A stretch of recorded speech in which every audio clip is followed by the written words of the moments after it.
ಬಂಧುಗಳೇ ನಮಸ್ಕಾರ, ಹೇಗಿದ್ರೆ ನೀವೆಲ್ಲರೂ? ನಾನು ಸುಬ್ರಹ್ಮಣ್ಯ ಎಸ್ ಹಂಡಿಗೆ. ಬಂಧುಗಳೇ, ತಮಿಳುನಾಡಿನಲ್ಲಿ ಸಾಕಷ್ಟು ಬೆಳವಣಿಗೆ ಆಗ್ತಾ ಇದೆ.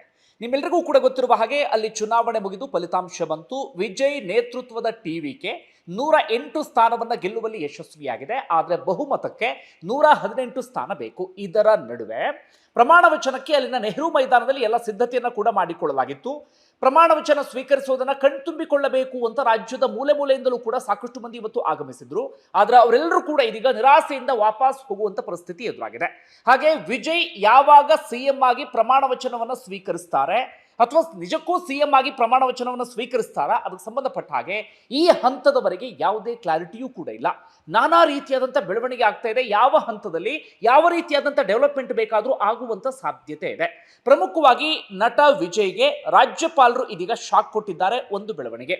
ಇನ್ನೊಂದು ಕಡೆಯಿಂದ ಯಾರೂ ಕೂಡ ನಿರೀಕ್ಷೆ ಮಾಡದಂತ ಇನ್ನೊಂದು ಬೆಳವಣಿಗೆ ಒಳಗೊಳಗೆ ಆಗುವಂತ ಲಕ್ಷಣಗಳು ಕಾಣಿಸ್ತಾ ಇದೆ. ಅದೇನಪ್ಪ ಅಂದ್ರೆ, ತಮಿಳುನಾಡಿನಲ್ಲಿ ಬದ್ಧ ವೈರಿಗಳು ಅಂದ್ರೆ ಯಾರನ್ನು ಕರಿತೀವಿ ಹೇಳಿ?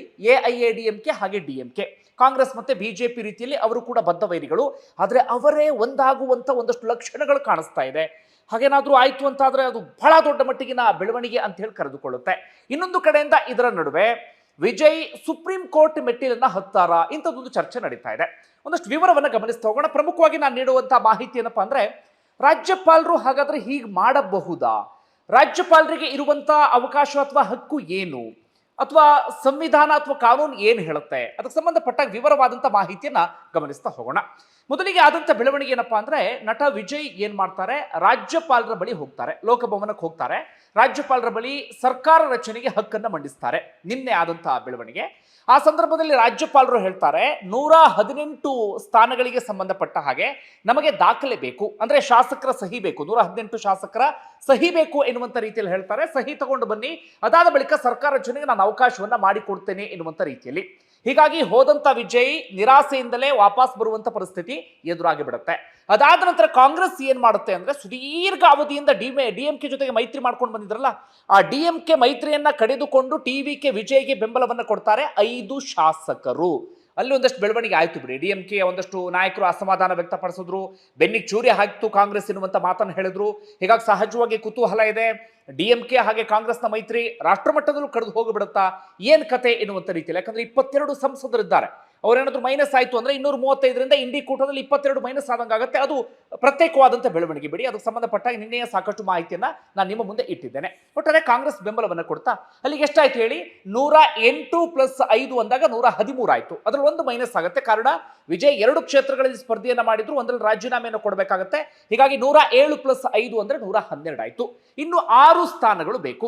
ವಿಜಯ್ ನಿರಂತರವಾಗಿ ಇದೀಗ ಆ 6 ಸ್ಥಾನಗಳಿಗೆ ಪ್ರಯತ್ನವನ್ನ ಪಡ್ತಾ ಇದ್ದಾರೆ. ವಿಸಿಕೆ ಎನ್ನುವಂತ ಒಂದು ಸ್ಥಳೀಯ ಪಕ್ಷ ಇದೆ, ದಲಿತ ಸಮುದಾಯದ ಅಂದ್ರೆ ಅವರ ಹಕ್ಕನ್ನು ಪ್ರತಿಪಾದಿಸುವಂತ ಒಂದು ಪಕ್ಷ. ಹಾಗೆ ಸಿಪಿಐ ಇದೆ, ಸಿಪಿಎಂ ಇದೆ, ಮುಸ್ಲಿಂ ಲೀಗ್ ಇದೆ. ಅವರೆಲ್ಲರೂ ಕೂಡ ಬೆಂಬಲ ಕೊಟ್ಟು ಅಂತ ಆದ್ರೆ ಬಹುಮತವನ್ನ ಆರಾಮಾಗಿ ರೀಚ್ ಆಗ್ತಾರೆ. ಇಲ್ಲ ಅಂತಾದ್ರೆ ಎಐಎಡಿಎಂಕೆ ಬೆಂಬಲವನ್ನ ಕೊಡಬೇಕಾಗಿತ್ತು. ಅದಕ್ಕೆ ಸಂಬಂಧಪಟ್ಟಾಗ ಒಂದಷ್ಟು ಬೆಳವಣಿಗೆ ಎಲ್ಲವೂ ಕೂಡ ಆಗ್ತಾನೆ ಇತ್ತು. ಅಂದ್ರೆ ವಿಸಿಕೆ ಒಮ್ಮೆ ಬೆಂಬಲ ಕೊಡುವ ಕುರಿತಾಗಿ ಮಾತನಾಡ್ತಾ ಇತ್ತು, ಮತ್ತೆ ಬೇರೆ ಬೇರೆ ನಿರ್ಧಾರ ಅಂಥದ್ದೆಲ್ಲವೂ ಕೂಡ ಆಗ್ತಾ ಇತ್ತು. ಇನ್ನೊಂದು ಕಡೆಯಿಂದ ಎಐಎಡಿಎಂಕೆಗೆ ಸಂಬಂಧಪಟ್ಟ ಒಂದಷ್ಟು ಬೆಳವಣಿಗೆ ಇರ್ತದೆ. ನಾನಂತರ ನಾನು ನಿಮ್ಮ ಮುಂದೆ ಇಡ್ತಾ ಹೋಗ್ತೇನೆ. ಈ ತರ ಎಲ್ಲ ಆಗ್ತಾ ಇತ್ತಲ್ಲ. ಆದ್ರೆ ಇಲ್ಲಿವರೆಗೂ ಕೂಡ ಆ 118 ರೀಚ್ ಆಗೋದಕ್ಕೆ ಸಾಧ್ಯ ಇಲ್ಲ. ಸದ್ಯ ವಿಜಯ್ ಬಳಿ 112 ಶಾಸಕರ ಬೆಂಬಲ ಇದೆ. ಅದರ ನಡುವೆಯೂ ವಿಜಯ್ ಏನ್ ಮಾಡ್ತಾರೆ ಅಂದ್ರೆ, ಇವತ್ತು ಮತ್ತೊಮ್ಮೆ ರಾಜ್ಯಪಾಲರನ್ನ ಭೇಟಿ ಆಗ್ತಾರೆ. ಸುದೀರ್ಘ 40 ನಿಮಿಷಗಳ ಕಾಲ ಅವರ ಜೊತೆಗೆ ಚರ್ಚೆ ನಡೆಸ್ತಾರೆ. ಅದಾದ ಬಳಿಕ ಲೋಕಭವನದಿಂದ ಒಂದು ಅಧಿಕೃತವಾದಂತಹ ಸ್ಟೇಟ್ಮೆಂಟ್ ಬರುತ್ತೆ. ಏನು ಅಂದ್ರೆ, ಸರ್ಕಾರ ರಚನೆಗೆ ನಾವು ಅವಕಾಶವನ್ನು ಮಾಡಿಕೊಟ್ಟಿಲ್ಲ, 118 ಶಾಸಕರ ಜೊತೆಗೆ ಬನ್ನಿ, ನಾವು ಅವಕಾಶವನ್ನು ಮಾಡಿಕೊಡ್ತೀವಿ ಅಂತ ಹೇಳಿದ್ದೀವಿ ಎನ್ನುವಂತ ರೀತಿಯಲ್ಲಿ. ಅಂದರೆ ಇವತ್ತು ಕೂಡ ವಿಜಯ್ಗೆ ನಿರಾಸೆ ಆಗಿದೆ. ರಾಜ್ಯಪಾಲರು ಸರ್ಕಾರ ರಚನೆಗೆ ಇದೀಗ ಅವಕಾಶವನ್ನ ಮಾಡಿಕೊಟ್ಟಿಲ್ಲ. ಹೀಗಾಗಿ ಮುಂದೇನು ಎನ್ನುವಂತ ಪ್ರಶ್ನೆ ಸಹಜವಾಗಿ ಎಲ್ಲರಲ್ಲೂ ಕೂಡ ಇದ್ದೇ ಇದೆ. ಆದರೆ ರಾಷ್ಟ್ರೀಯ ಮಾಧ್ಯಮಗಳಲ್ಲಿ ವರದಿಯಾಗಿರುವಂತಹ ಪ್ರಕಾರವಾಗಿ ರಾಜ್ಯಪಾಲರು ಒಂದು ಭರವಸೆಯನ್ನು ಕೊಟ್ಟಿದ್ದಾರಂತೆ ವಿಜಯ್ಗೆ, ನೀವೇ ಮತ್ತೊಮ್ಮೆ ಬನ್ನಿ 118 ಶಾಸಕರ ಜೊತೆಗೆ, ಅಲ್ಲಿಯವರೆಗೆ ಬೇರೆ ಯಾರಿಗೂ ಕೂಡ ಸರ್ಕಾರ ರಚನೆಗೆ ಅವಕಾಶವನ್ನ ಮಾಡಿ ಕೊಡೋದಿಲ್ಲ ಎನ್ನುವಂತ ರೀತಿಯಲ್ಲಿ. ಹಾಗಾಗಲ್ಲ. ಈಗ ಡಿಎಂಕೆ ಎಡಿಎಂಕೆ ಏನಾದರೂ ಮೈತ್ರಿ ಮಾಡಿಕೊಂಡು ಅವರು 120 ಶಾಸಕರ ಬೆಂಬಲದ ಜೊತೆಗೆ ಬಂದ್ರು ಅಂತಂದ್ರೆ ಅವ್ರಿಗೆ ಅವಕಾಶವನ್ನು ಮಾಡಿಕೊಡ್ಬೇಕಾಗತ್ತೆ. ಒಟ್ಟಾರೆ ರಾಜ್ಯಪಾಲರು ಆ ರೀತಿಯ ಒಂದು ಭರವಸೆಯನ್ನು ಕೊಟ್ಟಿದ್ದಾರಂತೆ, ನಿಮಗೆ ನಾವು ಅವಕಾಶವನ್ನು ಮಾಡಿಕೊಡ್ತೀವಿ ಎನ್ನುವಂತ ರೀತಿಯಲ್ಲಿ. ಹಾಗಾದ್ರೆ ಕಾನೂನು ಏನು ಹೇಳುತ್ತೆ, ಸಂವಿಧಾನ ಏನು ಹೇಳುತ್ತೆ? ಸಂವಿಧಾನದಲ್ಲಿ ಇದಕ್ಕೆ ಸಂಬಂಧಪಟ್ಟ ಹಾಗೆ ಸ್ಪಷ್ಟವಾದಂಥ ಉಲ್ಲೇಖ ಇಲ್ಲ. ಅಂದ್ರೆ ಇಂಥ ಪರಿಸ್ಥಿತಿ ನಿರ್ಮಾಣ ಆದಾಗ ಏನು ಮಾಡಬೇಕು ಎನ್ನುವ ರೀತಿಯಲ್ಲಿ ಒಟ್ಟಾರೆಯಾಗಿ ರಾಜ್ಯಪಾಲರ ವಿವೇಚನೆಗೆ ಬಿಟ್ಟಿರುತ್ತೆ ಇಂಥ ಸಂದರ್ಭ. ಆದರೆ ಹಿಂದೆ ಒಂದಷ್ಟು ಬೆಳವಣಿಗೆ ಆದ ಪ್ರಕಾರ ಏನಾಗಿದೆ ಅಂತ ಗಮನಿಸ್ತಾ ಹೋಗೋದಾದ್ರೆ ಸುಪ್ರೀಂ ಕೋರ್ಟ್ನ ಒಂದು ತೀರ್ಪು ಅದೆಷ್ಟೋ ಸರ್ಕಾರ ಉರುಳಿ ಹೋಗೋದನ್ನು ತಪ್ಪಿಸಿದೆ. ಏನಾಗ್ಬಿಡುತ್ತೆ ಅಂದ್ರೆ ತುಂಬಾ ಸಂದರ್ಭದಲ್ಲಿ ಈ ಸ್ಥಳೀಯ ಸರ್ಕಾರ ಹಾಗೆ ರಾಜ್ಯಪಾಲರ ನಡುವೆ ಒಂದು ಗುದ್ದಾಟ ಜಟಾಪಟಿ ಎಲ್ಲವೂ ಕೂಡ ಇದ್ದೇ ಇರುತ್ತೆ. ಯಾಕಂದ್ರೆ ರಾಜ್ಯಪಾಲರ ನೇಮಕ ಅಂದ್ರೆ ಈಗ ಕೇಂದ್ರ ಸರ್ಕಾರದ ಕಡೆಯಿಂದ ಆಗಿರುತ್ತಲ್ಲ, ಯಾವ ಫಾರ್ ಎಕ್ಸಾಂಪಲ್ ಈಗ ಬಿಜೆಪಿ ಸರ್ಕಾರ ಇದೆ, ಅವರದ್ದೇ ರಾಜ್ಯಪಾಲರು ಇರ್ತಾರೆ. ಇಲ್ಲಿ ಸ್ಥಳೀಯವಾಗಿ ಬೇರೆ ಸರ್ಕಾರ ಇತ್ತು ಅಂದ್ರೆ ಅವ್ರ ನಡುವೆ ಒಂದಷ್ಟು ಗುದ್ದಾಟ ನಡೆಯೋಕೆ ಶುರುವಾಗುತ್ತೆ. ಹೀಗಾಗಿ ರಾಜ್ಯಪಾಲರು ಹಾಗೆ ಸ್ಥಳೀಯ ಸರ್ಕಾರದ ಗುದ್ದಾಟದಿಂದಾಗಿ ಎಷ್ಟೋ ಸರ್ಕಾರಗಳು ಬಿದ್ದು ಹೋಗ್ಬಿಟ್ಟಿದ್ದಾವೆ. ಆದರೆ ಸುಪ್ರೀಂ ಕೋರ್ಟ್ನ ಒಂದು ತೀರ್ಪಿನಿಂದಾಗಿ ಅದೆಷ್ಟೋ ಸರ್ಕಾರಗಳಿಗೆ ಅದು ರಕ್ಷಾ ಕವಚ ಆಗಿದೆ. ಯಾವುದು ಅಂದ್ರೆ ಕರ್ನಾಟಕಕ್ಕೆ ಸಂಬಂಧಪಟ್ಟಂತ ತೀರ್ಪು. 1994ರಲ್ಲಿ SR ಬೊಮ್ಮಾಯಿ ಅವರು ಮುಖ್ಯಮಂತ್ರಿ ಆಗಿರ್ತಾರೆ. ಆಗ ಏನ್ ಮಾಡ್ಬಿಡುತ್ತೆ, ಆಗ ರಾಜ್ಯಪಾಲರು ಏನ್ ಮಾಡ್ತಾರೆ, ಅಥವಾ ಆಗ ರಾಜಭವನ ಇತ್ತಲ್ಲ, ಈಗ ಲೋಕಭವನ, ಆಗ ರಾಜಭವನ ಇತ್ತಲ್ಲ, ರಾಜಭವನ ನಿರ್ಧಾರಕ್ಕೆ ಬರುತ್ತೆ. ಇಂಥದ್ದು ಒಂದು ಅತಂತ್ರ ಪರಿಸ್ಥಿತಿ ನಿರ್ಮಾಣ ಆದ ಸಂದರ್ಭದಲ್ಲಿ, ಅಂದ್ರೆ ಬಹುಮತವನ್ನ ಕಳೆದುಕೊಂಡಿದೆ ಎನ್ನುವಂತ ಪರಿಸ್ಥಿತಿ ನಿರ್ಮಾಣ ಆದಾಗ ಆಗ ರಾಜ್ಯಪಾಲರು ಏನ್ ಮಾಡ್ತಾರೆ, ರಾಷ್ಟ್ರಪತಿಗಳಿಗೆ ಶಿಫಾರಸು ಮಾಡ್ತಾರೆ ಈ ಸರ್ಕಾರವನ್ನ ವಜಾಗೊಳಿಸಬೇಕು ಅಂತ ಹೇಳಿ. ಅಂದ್ರೆ ರಾಜ್ಯಪಾಲರು ತಾವಾಗಿಯೇ ನಿರ್ಧಾರವನ್ನ ತೆಗೆದುಕೊಳ್ತಾರೆ, ತಾವಾಗಿಯೇ ಅಂದಾಜು ಮಾಡ್ತಾರೆ ಈ ಸರ್ಕಾರ ಬಹುಮತವನ್ನ ಕಳೆದುಕೊಂಡಿದೆ ಎನ್ನುವಂತ ರೀತಿಯಲ್ಲಿ.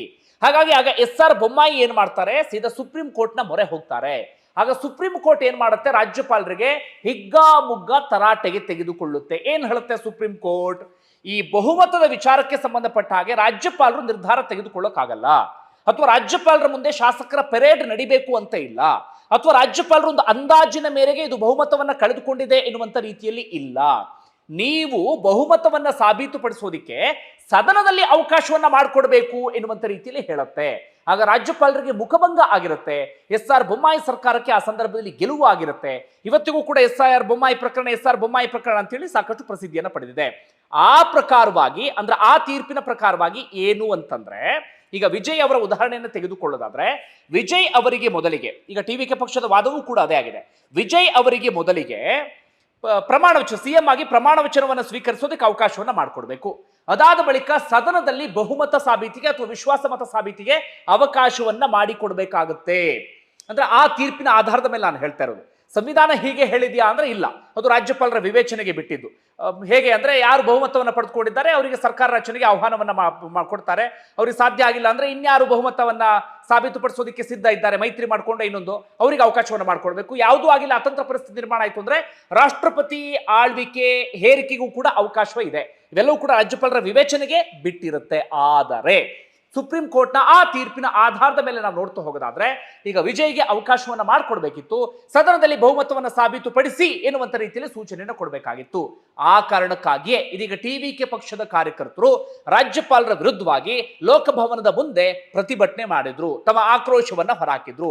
ಇನ್ನೊಂದು ಕಡೆಯಿಂದ ವಿಜಯ್ಗೆ ನಟ ಪ್ರಕಾಶ್ ರಾಜ್ ಸೇರಿದಂತೆ, ಕಮಲ್ ಹಾಸನ್ ಸೇರಿದಂತೆ ಸಾಕಷ್ಟು ಮಂದಿ ಬೆಂಬಲಕ್ಕೆ ಬರ್ತಿದ್ದಾರೆ. ಅವರೆಲ್ಲರೂ ಕೂಡ ಹೇಳ್ತಿದ್ದಾರೆ, ನಮಗೆ ವೈಯಕ್ತಿಕ ಭಿನ್ನಾಭಿಪ್ರಾಯ ಇರಬಹುದು ವಿಜಯ್ ಜೊತೆಗೆ, ಆದರೆ ರಾಜ್ಯಪಾಲರ ನಡೆ ಸರಿ ಅಲ್ಲ ಎನ್ನುವಂತ ರೀತಿಯಲ್ಲಿ ರಾಜ್ಯಪಾಲರ ನಡೆಗೂ ಕೂಡ ಆಕ್ರೋಶ ವ್ಯಕ್ತವಾಗ್ತಾ ಇದೆ. ಇನ್ನೊಂದು ಕಡೆಯಿಂದ ಬಿಜೆಪಿ ಅವ್ರ ಮೇಲೆ ಬಂದಿರುವಂತಹ ಒಂದು ಆರೋಪವನ್ನು ತಳ್ಳಿ ಹಾಕಿದೆ. ರಾಜ್ಯಪಾಲರನ್ನು ಬಿಜೆಪಿ ನಿಯಂತ್ರಿಸುತ್ತಿದೆ ಎನ್ನುವಂತ ಆರೋಪವನ್ನು ಅವರು ಇದೀಗ ಈ ಸಂದರ್ಭದಲ್ಲಿ ತಳ್ಳಿ ಹಾಕಿದ್ದಾರೆ. ಹೀಗಾಗಿ ಮುಂದೇನಾಗುತ್ತೆ ಅನ್ನೋದನ್ನ ಕಾದು ನೋಡಬೇಕಾಗಿದೆ. ಎಲ್ಲಾದ್ರೂ ರಾಜ್ಯಪಾಲರು ಹೀಗೆ ಇನ್ನೊಂದಷ್ಟು ದಿನಗಳ ಕಾಲ ತಳ್ಳಿದ್ರು ಅಂತಾದ್ರೆ ವಿಜಯ್ ಸುಪ್ರೀಂ ಕೋರ್ಟ್ಗೆ ಹೋಗುವಂತ ಅವಕಾಶವೂ ಕೂಡ ಇದೆ. ಅದು ಏನಾಗುತ್ತೋ ಗೊತ್ತಿಲ್ಲ. ಇನ್ನು ನಾವು ಇನ್ನೊಂದಷ್ಟು ಬೇರೆ ಉದಾಹರಣೆ ತೆಗೆದುಕೊಳ್ಳೋದಾದ್ರೆ, ರಾಜ್ಯಪಾಲರು ಹಿಂದೆ ಅವಕಾಶವನ್ನೇ ಮಾಡಿಕೊಟ್ಟಿಲ್ವಾ ಇಂಥ ಪರಿಸ್ಥಿತಿ ಅಂದಾಗ, ನಮ್ಮ ಕರ್ನಾಟಕದ ಉದಾಹರಣೆ ಇದೆಯಲ್ಲ, 2018 ಯಡಿಯೂರಪ್ಪನವರು ಎಷ್ಟು ದಿನ ಮುಖ್ಯಮಂತ್ರಿ ಆಗಿದ್ರು ಪ್ರಥಮ ಬಾರಿಗಾದಾಗ, ಬಹಳ ಹೈಡ್ರಾಮ್ ಆಗಿತ್ತಲ್ಲ. ಮೊದಲು ಯಡಿಯೂರಪ್ಪ CM ಆಗ್ತಾರೆ, ಅದಾದ ಬಳಿಕ ಕುಮಾರಸ್ವಾಮಿ CM ಆಗ್ತಾರೆ, ಅದಾದ ಬಳಿಕ ಮತ್ತೆ ಯಡಿಯೂರಪ್ಪ CM ಆಗ್ತಾರೆ. ಇಂಥದ್ದೆಲ್ಲವೂ ಕೂಡ ಆಗಿತ್ತಲ್ಲ 2018ರಲ್ಲಿ. ಸಿಕ್ಕಾಪಟ್ಟೆ ಹೈಡ್ರಾಮಾ ನಮ್ಮ ರಾಜ್ಯದಲ್ಲೂ ಕೂಡ ಆಗಿತ್ತು. ಆಗೇನಾಗಿತ್ತು, ಆಗಲೂ ಕೂಡ ಅತಂತ್ರ ಪರಿಸ್ಥಿತಿ ನಿರ್ಮಾಣ ಆಗಿತ್ತು. ಬಿಜೆಪಿ ಅತಿ ದೊಡ್ಡ ಪಕ್ಷವಾಗಿತ್ತು, ಆದ್ರೆ ಅವ್ರು ಗೆದ್ಕೊಂಡಿದ್ದು 104 ಸ್ಥಾನ ಮಾತ್ರ.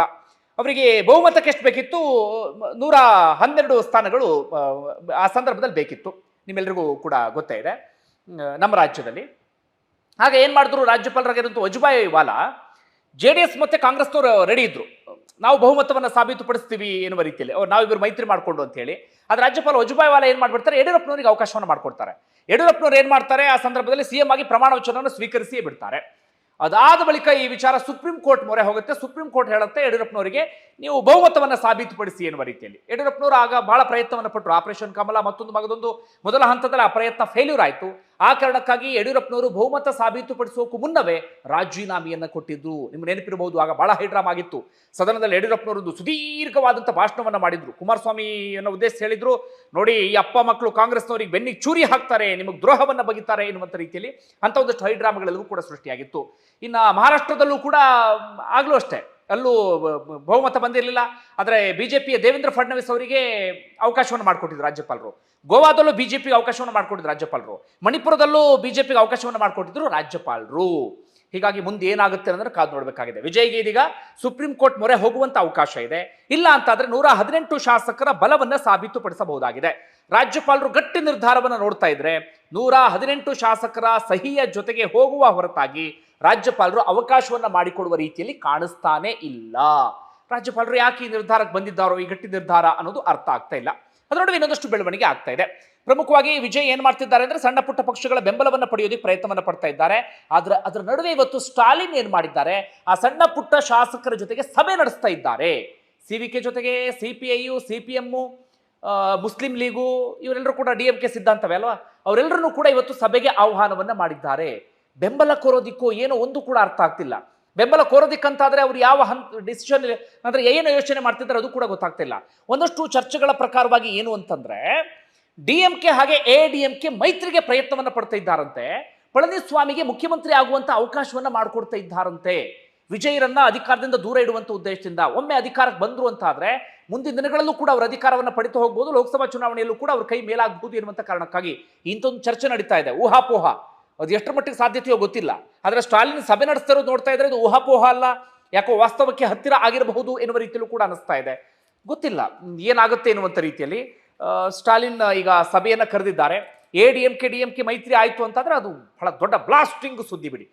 ಯಾಕಂದ್ರೆ ಎಲ್ಲ ರೀತಿಯಲ್ಲೂ ಕೂಡ ವಿರುದ್ಧವಾಗಿರುವಂಥವ್ರು ಅವರೇ ಆಗ್ತಾರೆ. ಅಂದ್ರೆ ನಿಮಗೆ ಎಡಿಎಂಕೆನ ಹುಟ್ಟಿ ಹಾಕಿದಂತ MG ರಾಮಚಂದ್ರನ್ ಅವರು ಮುಂಚೆ ಡಿಎಂಕೆಲೇ ಇದ್ದಂಥವ್ರು. ಆಗ ಕರುಣಾನಿಧಿ ಏನ್ ಮಾಡ್ತಾರೆ, MG ರಾಮಚಂದ್ರನ್ ಅವರು ಪಕ್ಷದಿಂದ ಹೊರ ಹಾಕ್ತಾರೆ ಯಾವುದೋ ಒಂದು ಕಾಂಟ್ರವರ್ಸಿ ಆದ ಸಂದರ್ಭದಲ್ಲಿ. ಆಗ MG ರಾಮಚಂದ್ರನ್ ಅವರು ಡಿಎಂಕೆ ವಿರುದ್ಧವಾಗಿ ಎಡಿಎಂಕೆನ ಹುಟ್ಟು ಹಾಕಿದ್ದು. ಅವರು ಅಧಿಕಾರಕ್ಕೆ ಬರ್ತಾರೆ, ಅದಾದ ಬಳಿಕ ಆಗಿದ್ದ ಇತಿಹಾಸ ಬಿಡಿ. ಜಯಲಲಿತಾ ಬರ್ತಾರೆ ಎಡಿಎಂಕೆಲಿ, ಇಂಥದ್ದೆಲ್ಲವೂ ಕೂಡ ಆಗಿತ್ತು. ಇದು ಒಂದು ಬೆಳವಣಿಗೆ. ಇನ್ನೊಂದು ಬಹಳ ಇಂಟ್ರೆಸ್ಟಿಂಗ್ ಸುದ್ದಿ ಏನಪ್ಪಾ ಅಂದ್ರೆ ಎಡಿಎಂಕೆ ಹೋಳಾಗುತ್ತೆ ಎನ್ನುವಂತ ಚರ್ಚೆ ನಡೀತಾ ಇದೆ.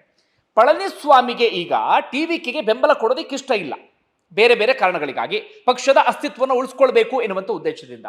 ಆದರೆ ಬಿಜೆಪಿ ಒಂದು ತಂತ್ರಗಾರಿಕೆಯನ್ನು ಹೆಣಿತಾ ಇದೆಯಂತೆ. ಈಗ ಸೌತ್ ಅಂತ ಬಂದಾಗ, ನಿಮಗೆ ದಕ್ಷಿಣ ಅಂತ ಬಂದಾಗ ಕರ್ನಾಟಕದಲ್ಲಿ ಕಾಂಗ್ರೆಸ್ ಇದೆ, ತೆಲಂಗಾಣದಲ್ಲಿ ಕಾಂಗ್ರೆಸ್ ಇದೆ, ಕೇರಳದಲ್ಲೂ ಇದೀಗ ಕಾಂಗ್ರೆಸ್ ಬಂದಿದೆ, ಆಂಧ್ರದಲ್ಲಿ ಮಾತ್ರ ಇದೀಗ ಟಿಡಿಪಿ ಪ್ಲಸ್ ಬಿಜೆಪಿ ಇದೆ. ಈಗ ತಮಿಳುನಾಡಲ್ಲೂ ಟಿವಿಕೆ ಬಂತು ಅಂತಾದ್ರೆ ಅವ್ರಿಗೆ ಕಾಂಗ್ರೆಸ್ ಈಗಾಗಲೇ ಬೆಂಬಲವನ್ನು ಕೊಟ್ಟಿದೆಯಲ್ಲ, ಕಾಂಗ್ರೆಸ್ ಪ್ಲಸ್ ಟಿವಿಕೆ ಮೈತ್ರಿ ಸರ್ಕಾರ ಅಂತಲೇ ಆಗುತ್ತೆ. ಇದನ್ನು ತಪ್ಪಿಸುವಂತ ಉದ್ದೇಶದಿಂದ ಟಿವಿಕೆ ಜೊತೆಗೆ ಎಡಿಎಂಕೆ ಹೋಗ್ಲಿ ಎನ್ನುವಂತ ಕಾರಣಕ್ಕಾಗಿ ಎಡಿಎಂಕೆಗೆ ಬಿಜೆಪಿ ಹೇಳ್ತಾ ಇದೆಯಂತೆ, ನೀವು ಟಿವಿಕೆ ಜೊತೆಗೆ ಬೆಂಬಲವನ್ನ ಕೊಡಿ ಎನ್ನುವಂತ ರೀತಿಯಲ್ಲಿ. ಅದಕ್ಕೊಂದಷ್ಟು ಶಾಸಕರು ಓಕೆ ಎನ್ನುವ ಹಂತಕ್ಕೂ ಕೂಡ ಬಂದಿದ್ದಾರಂತೆ. ಪಳನಿಸ್ವಾಮಿ ಒಪ್ಪಿಲ್ಲ ಅಂತಂದ್ರೆ ಪಕ್ಷವೇ ಡಿವೈಡ್ ಆಗುವ ಹಂತಕ್ಕೂ ಕೂಡ ಇದೀಗ ಬಂದು ನಿಂತಿದೆಯಂತೆ. ಇಂಥದ್ದೊಂದು ಚರ್ಚೆ ಇದೀಗ ಬಹಳ ಜೋರಾಗಿ ನಡೀತಾ ಇದೆ. ಈಗಾಗಲೇ ಎಡಿಎಂಕೆ ಕೂಡ ಒಂದು ಷರತ್ತನ್ನ ವಿಧಿಸಿದೆಯಂತೆ ಟಿವಿಕೆಗೆ, ನೀವು ಕಾಂಗ್ರೆಸ್ ಇಂದ ದೂರ ಆದ್ರೆ ನಾವು ನಿಮಗೆ ಬೆಂಬಲ ಕೊಡ್ತೀವಿ ಅಂತ. ಅಂದ್ರೆ ಅದರ ಅರ್ಥ ಬಿಜೆಪಿಯೇ ಎಡಿಎಂಕೆಗೆ ಆ ರೀತಿಯಾಗಿ ಸೂಚನೆಯನ್ನು ಕೊಟ್ಟಿದೆ ಎನ್ನುವಂತ ರೀತಿಯಲ್ಲಿ. ಆದರೆ ಟಿವಿಕೆ ಅದಕ್ಕೆ ಸಂಬಂಧಪಟ್ಟಾಗ ಇನ್ನೂ ಕೂಡ ಯೋಚನೆಯ ಹಂತದಲ್ಲಿ ಇದೆಯಂತೆ. ನೋಡಿ ಎಲ್ಲಿವರೆಗೆ ಹೋಗಿ ತಲುಪುತ್ತೆ ಅಂತ. ನಿಮ್ಗೆ ಏನಿಸುತ್ತೆ ಕಮೆಂಟ್ ಮಾಡಿ. ಧನ್ಯವಾದ.